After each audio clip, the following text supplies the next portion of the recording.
The second quarantine period of 2020 is looming. However, fear not, I am here to once again cue your boredom. Welcome to episode 2 of My Favorite Days Ever. My favorite day that I'll be explaining and contextualizing today is the 20th of October 2017. The first day Matteo and I traveled around Italy in a little Fiat, seeing the sights, eating the food, and meeting the people of Italy. So Matt had just been traveling around Europe for about a month. He went to Slovenia, Croatia, Greece, France, just to name a few. I was working back home after my trips to Hong Kong, Taiwan, the States, and Vietnam had taken a pretty hefty chunk out of my bank account. But I had one more trip planned. Europe. Matt and I intended to meet up in Antwerp, which is where my family lives, me from Australia and he from Greece, so that we could travel for 1 month together around Europe. But before we start, first and foremost, I just want to say that Matteo and I have not really been known for our planning in advance and for our trips in general. Please take a look at our portfolio. Just came back from the Ibis Hotel, got some good shots, but now rushing home because we might end up missing his flight. Patrick and I played badminton this morning. Of course he won. Here's some clips. What's up, dude?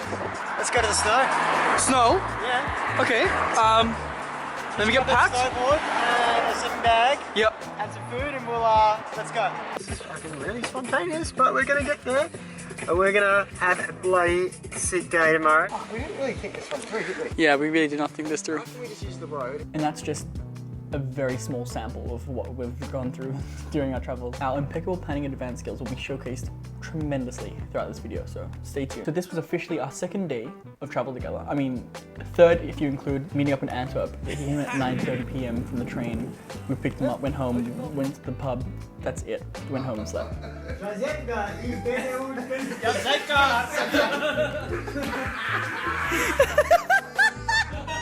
So this is the second day of travel. It was a travel trip from Antwerp to Milan, but it really wasn't the best start to our Europe trip together. For one, the airline lost Matteo's bag on his way to Antwerp, so all he had was his camera gear, his laptop, his chargers, and clothes on his back. Matteo has no clothes again. I'm not sure if you know, but Matteo lost his bag, so he's got that. Yeah, been wearing this for a few days, but let's go. It's alright, let's go. So we had to shop for some essentials on the way to the airport. This is what it looks like for someone who's just lost their bag. Socks, Sushi, food, and toothbrush. Food, bananas, and yeah, an empty wallet. That's it. My cousin Lawrence very kindly dropped us off at Antwerp train station where we would take a train to Brussels Charleroi airport. But on that train, we were essentially followed by someone. Long story short, he just looked a bit shifty. He asked for a charger. We just politely declined. And he also got on the same bus from the train station to the airport. So we thought he was following us. I don't know why we thought he was following us. And he also found us while we were playing the public piano in the Brussels airport and still asked for the charger. I actually don't know how to play.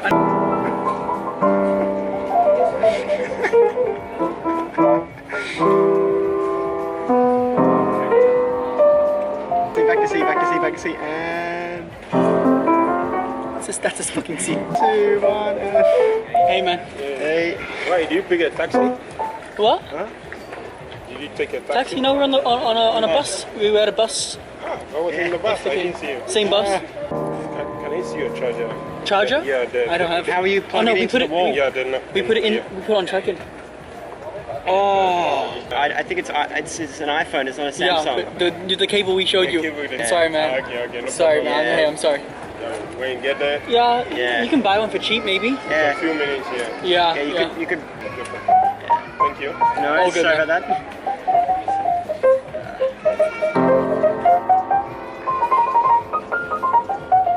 Which sounds pretty good. But essentially, we don't think he was following us in retrospect because he took the same flight to Milan with us. Anyway, when we arrived in Milan in the late afternoon, we knew we wanted to have a road trip around Italy. So we started looking around for car rentals in the airport and also in Milan city centre, with the intent of staying in that car for that night and for the rest of our trip in Italy. We've made it to Milan. What else do we say? We're gonna go get the car. I know what you're thinking, we planned this out to a T. But crazily enough, none of these rental places that we visited allowed 2 Australian children to drive around Italy by themselves. So we gave up and decided to figure it out in the morning. So because we weren't able to sleep in the car that we didn't have, we had to figure out another option for sleeping that night. But really, how hard could it be for 2 backpackers to find a cheap place to stay for 1 night in a very touristy destination? Surely not hard. Now if I told you that 2 of the top teams in Italy were playing each other that night in Milan, and both those teams were AC Milan and Inter Milan. Would that change the outcome? I can tell you for a fact, it did, and we found out the hard way. Plus I had no beds or rooms left, so we're going to a new one, which is much more expensive. After being refused by pretty much all the hostels and the cheap hotels in Milan, we became quite hungry. So our next mission was to find food, because it looked like we were gonna have to stay in a cheap hotel that Matt booked because he was working for Novotel at the time. So we got a cheap room, which he thought was just outside Milan. It was not. Long story short, we tried to get a car, didn't work. Tried to get a hotel, that didn't work. Matteo booked a hotel. We an hour away from the city center. So now we're inside the hotel, asked the passwords, and we're looking for hotels in Milan. Yeah. For the food situation, we snuck into a hostel with all our bags and it had their free dinner, which was for guests, which we scoffed down and then headed back into Milan to complete our quest to finding a place to stay. After being refused by a couple more hostels, we decided to bite the bullet at about 8:30 p.m. and travel 1.5 hours outside of Milan to San Donato.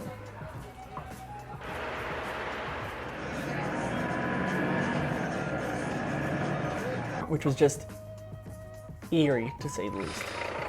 So we've just arrived in San Donato, and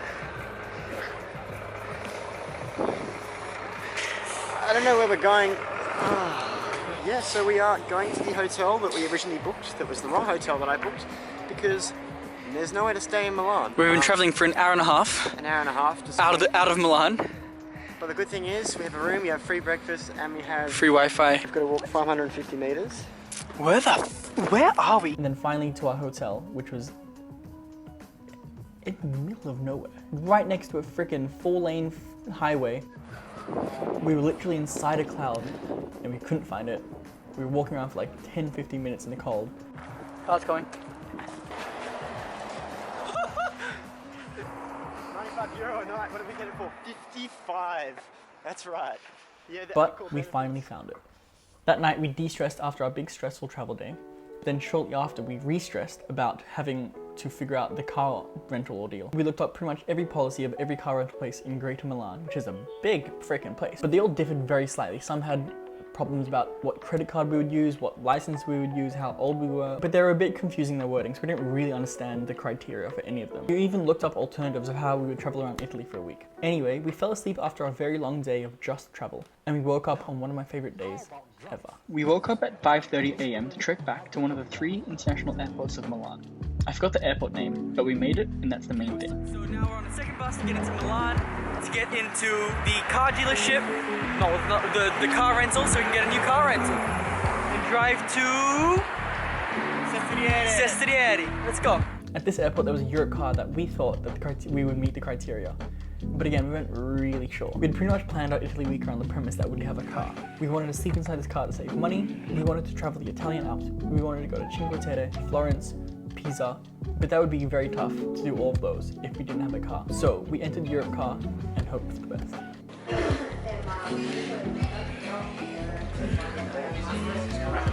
That's correct, yes. We're at 125. Just gonna double check that for you. So, well, hun? Yep. We thought we could do it, but we can't. I don't know, what are we gonna do? I don't know, I think we'll have to BlaBlaCar or something. Yeah. Because we're really stuck for options now, but we got it. Let's go. Oh my god, this is a good day. This is a good day. We got this car for ridiculously cheap. We thought we were gonna pay like €600. Right now it's €300. Ah, 21.8 euros. Wait, I didn't even, what did he say? We're just over the moon, we can't even... Oh man.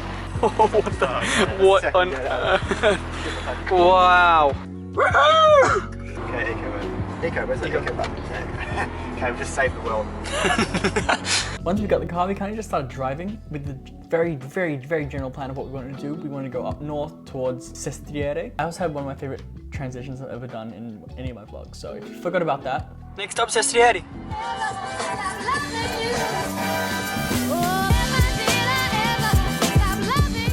Our first stop was Turin. We pretty much found the first mall off our exit so that we could do some shopping. We're on the outskirts of Torino, which is our first stop. We're gonna go to a mall here to pick up a couple things, including my SIM card and your camera charger, because he lost his bag.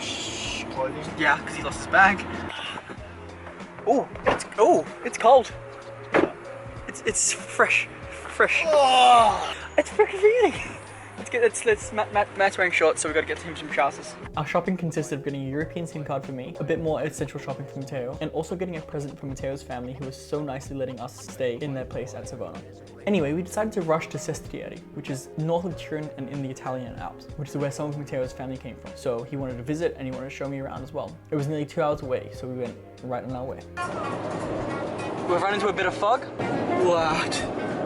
We're inside a cloud. We're literally inside a cloud, Matteo. We've encountered our first toll. Oh, and it's a no-go zone. Oh, Jesus.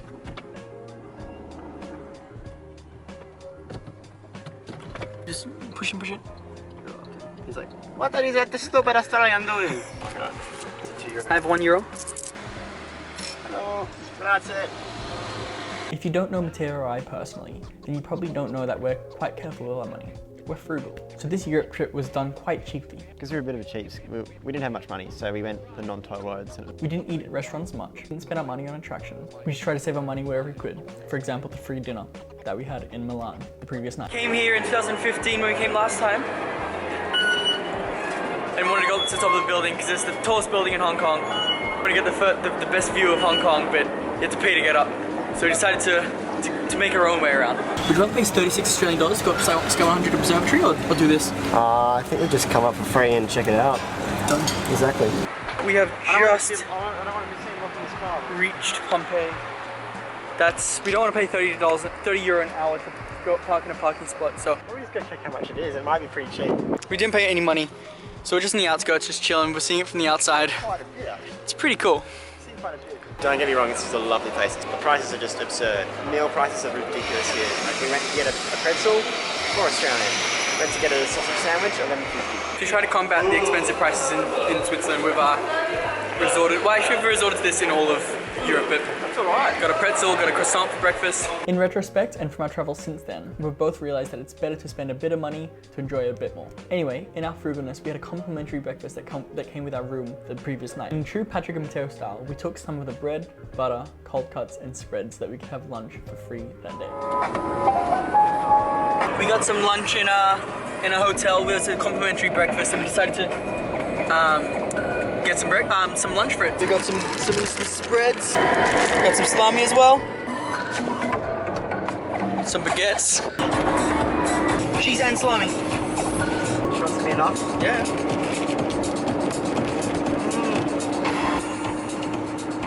Once we arrived at the base of the Italian Alps, we were just both in such a good mood. Everything had worked up to this point in the day, and I think this part of my day was the highlight. The drive-in was just spectacular.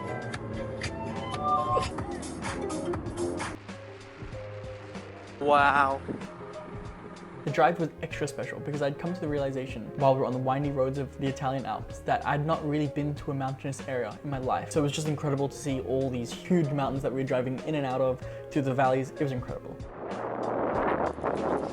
This is beautiful. I've never been to any mountainous area, but this is beautiful. Say hi. Woo! Nice. It was a drive that I'll never forget. We finally made it to Sestieri after a beautiful drive. If you want a super quick, brief, vague history lesson of Sestieri, then take it away, Matt. But if you don't, just skip the next 18 seconds. We're entering Sestieri. It's just down there. Woo! Incorrect. So Sestieri is up the top. It's at the top there. And down the bottom here, you've got a place called Sestieri Borgata. Sestieri Borgata is sort of the town that originated, was the first town before Sestieri became a town. Essentially in here is all the old buildings. I'm going to try and find the building that my grandparents came from. I think I know roughly where it was. If the wooden pile of wooden logs is still there, we can find it. But to find this, Borgata is pretty sick. Yeah, good.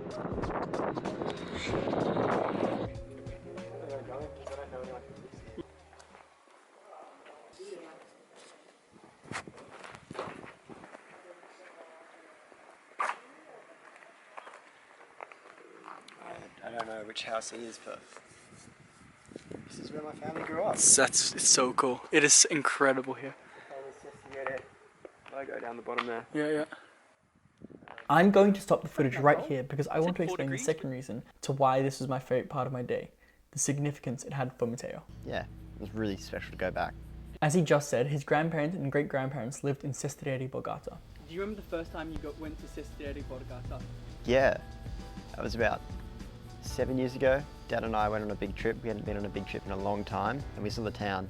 It was really cool because my dad could actually speak Italian to everyone, which was pretty cool. And Gigi was there, and there were a lot of people on the street that he hadn't seen in a long time. He went into the general store to get some stuff, and the guy noticed that we were at Lantelmi's. How special was it for you to return to Sestriere, and if it was special, what made it special? I think it was special to go back because it was really interesting to actually go out, just us two, and actually have a look at it as opposed to with Dad. Not saying that we didn't have any freedoms when I went with Dad, but it was nice to go back and spend our own time there and see the things that we wanted to see, and to revisit how traditional the village was in Borgata. Like, I didn't realise until the second time that it was really a basic village. The first time I went I thought, oh yeah, this is just another little town, but it didn't have any, there was no sealed roads, it was just cobblestone. Yeah, it was nice to sort of realise how the roots. And I think next time if we were to go back there, it'd definitely be in winter. It'd be awesome to actually snowboard there. Yeah. Years ago, he told me the story about the first time he went to Sestriere with his dad in 2012, 2013. And they went to the house that Matteo's grandparents and great-grandparents had grown up in. When he told me the story in maybe 2014, 2015, he swore to me that he would bring me there. And us being in Sestriere just fulfilled that prophecy. We couldn't find the exact house we were there, but just being in Sestriere Borgata with these beautiful wooden houses and the views you could see was just a day I'll never forget. Another reason why our trip to Sestriere was so enjoyable is because we went on treasure hunt. And the treasure was a sign in Sestriere. Matteo showed me the sign on Google Maps Street View the same time he told me the story about the time we went to Sestriere. So now all we had to do was locate it. Oh, no way. No way. I'll just pull up here, I reckon. Yeah, What? Some sort of thing going on, huh?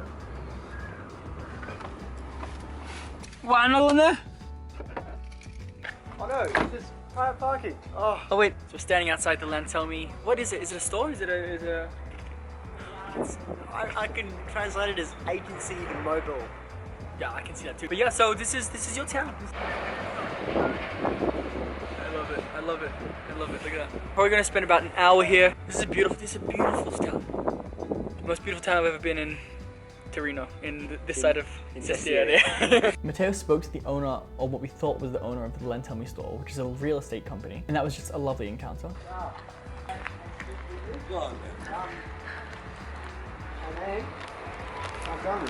Yeah, of course. He's a Lantelmi. Are you? Yeah. I don't believe it. My family from Borgata, Sestriere. Yeah? Nice to meet you. And as you can see, I was a very proud friend. Nice to meet you. I'm just his best friend. What can I do for you? Oh, just say hi. Oh, I'm very glad. The last reason why Sestriere was my favorite part of the day is just how stunning that little town is. The beautiful rustic houses and cottages of Sestriere Borgata, the luscious green hills of the Olympic ski resort, and the charming, quaint, and laid-back town of Sestriere all were just the perfect contrast of how stressful of a day we had the day before and how amazing this first day of travel together was. We also finally got to launch our brand new DJI Mavic Pro drone, which we got just for this trip, which was awesome. The green hills, we had a shot of me running through them. It was an awesome first flight. But as you were probably already aware, the lifespan of that drone was not too long. Unsuccessful drone flight. Aircraft disconnected. Signal lost. Next, we need to drive from Sestriere to Savona, which is 230 kilometers away and about a 2 to 3 hour drive. We were in a damn hurry though, in order to rush back for the family dinner that we had planned. Look how beautiful the scenery is. There's the church over here and the sun, and it just looks beautiful. What are you? Oh God.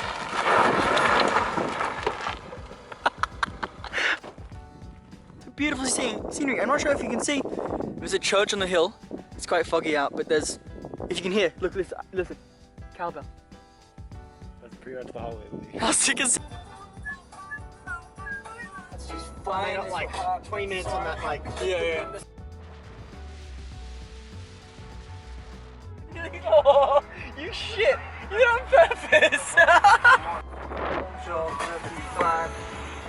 Okay, he did. They didn't. Okay. We finally arrived in Savona, which is a very pretty town, just after sunset. The buildings were identical and very close together, like someone had just pressed copy and paste, but beautiful nonetheless.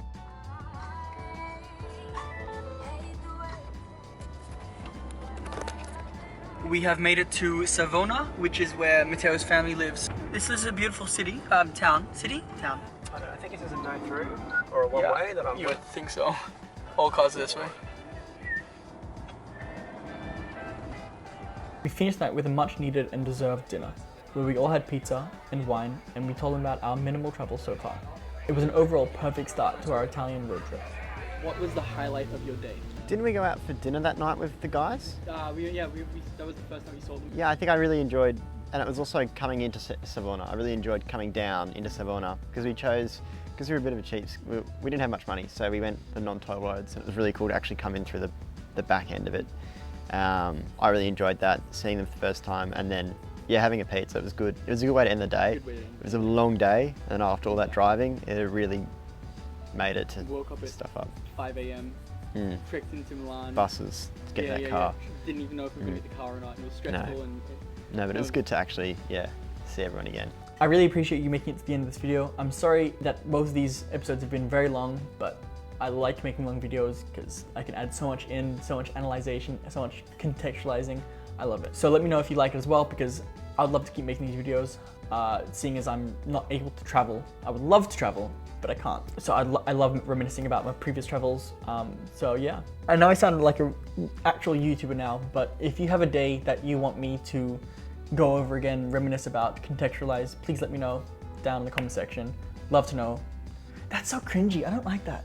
But please let me know, because I would love to I love interacting with you guys, even though it's literally just my dad that comments on my videos, but you know, hopefully you're not the only one in the comment section today, hopefully. Thanks so much guys, appreciate it, see you in the next video.